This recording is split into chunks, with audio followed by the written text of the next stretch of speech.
Voltamos rapidinho dos comerciais. Estou aqui com a nutricionista Carla e agora ela vai mostrar pra gente os alimentos que vão prevenir o câncer.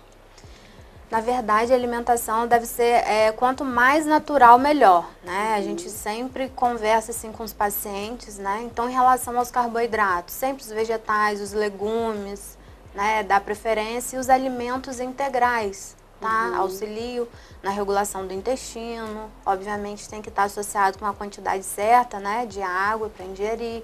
Em relação às oleaginosas também, tá? Então, precisa, por exemplo, inserir nozes, pode fazer alguns horários, né, dos lanchinhos, por exemplo, ou da colação de manhã ou à tarde, tá? Inserir algum tipo de castanha, tá? Que faz muito bem para o funcionamento também do intestino. Fazer ao total, né, em média 6 refeições, tá? E aí a gente chama de grandes refeições, primeiramente no café da manhã, tá? Inserir um tipo de carboidrato que precisa, ou seja, fruta, ou algum tipo de proteína também que você pode associar devido à necessidade, né, de um gasto energético durante o dia. Então, você já vai se preparando.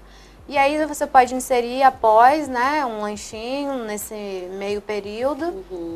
Inserir em relação às grandes refeições também, né? O almoço e o jantar. A gente tem que voltar às práticas, né? Em relação ao consumo de feijão, de arroz, que às vezes as pessoas, né?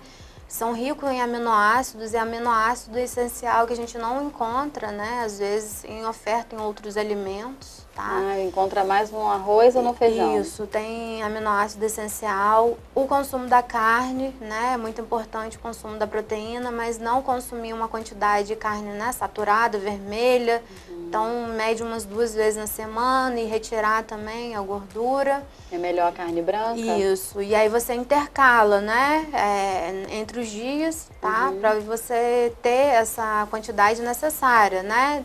Tanto no almoço quanto no jantar, tá?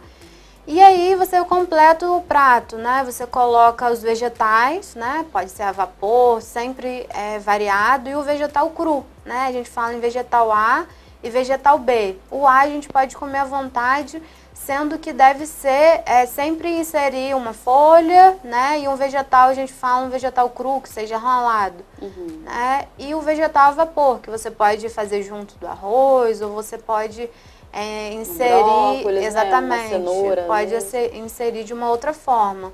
E quanto mais colorido, né, mais nutrientes, mais rico, né, em macro e micronutrientes e minerais que a gente precisa. No horário da tarde, pode intercalar, né, com algum tipo de fruta, intercalar com algum derivado do leite. À noite, você pode reduzir, né, um pouco o carboidrato à noite. E depois fazer uma ceia, né? Às vezes as pessoas esquecem e ficam muito tempo também sem se alimentar, tá? E aí começa o pH ficar muito ácido, né? E aí você começa a ter esse desconforto, né, no estômago. Então a gente deve evitar, né, isso também. E consumir, sempre ter esse planejamento, né? Porque se você não se planejar, você acaba comendo fora, se você não tem um local, né, de qualidade, se você não consegue equilibrar isso, então você deve ter esse planejamento, tá? Então, em relação à compra desses alimentos adequados, ter disposição, porque às vezes você seguir um plano alimentar exige um planejamento também, né? Então, é importante associar a prática, né, de atividade física. Então, a alimentação é um dos pilares, né, mas precisa da atividade física também.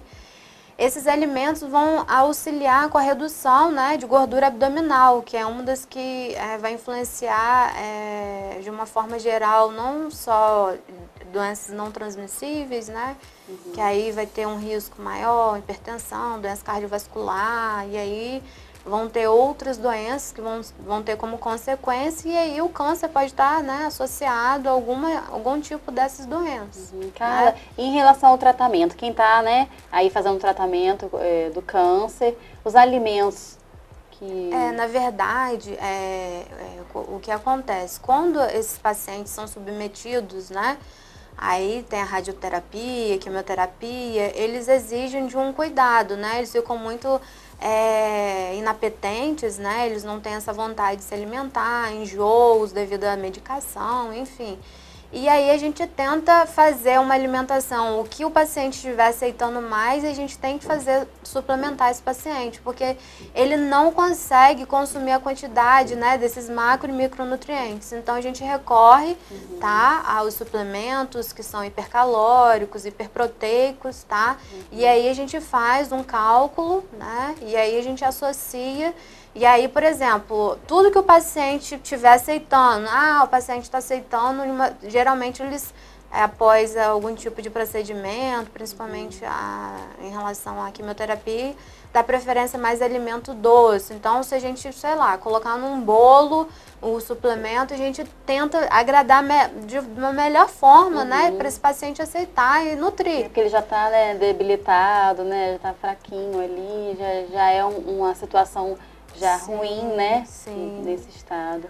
Mas, Carla, deixa um recadinho pro pessoal de casa em relação aos alimentos. Na verdade, a busca, né, de fazer uma alimentação adequada para evitar, né, qualquer tipo de doença, né? Então, a prevenção desse consumo, né, desses alimentos, né, as frutas, os vegetais, né, são muito importantes em relação à quantidade correta, né, de carboidrato e não esquecendo o consumo também da proteína, tá? Tudo de uma forma, né, que seja a quantidade, né, seja planejada, seja quantificada, né, devido a um acompanhamento nutricional. Então, acho que é muito importante esse momento de prevenção para evitar qualquer tipo de doença. Muito obrigada, Carla, pelas suas orientações.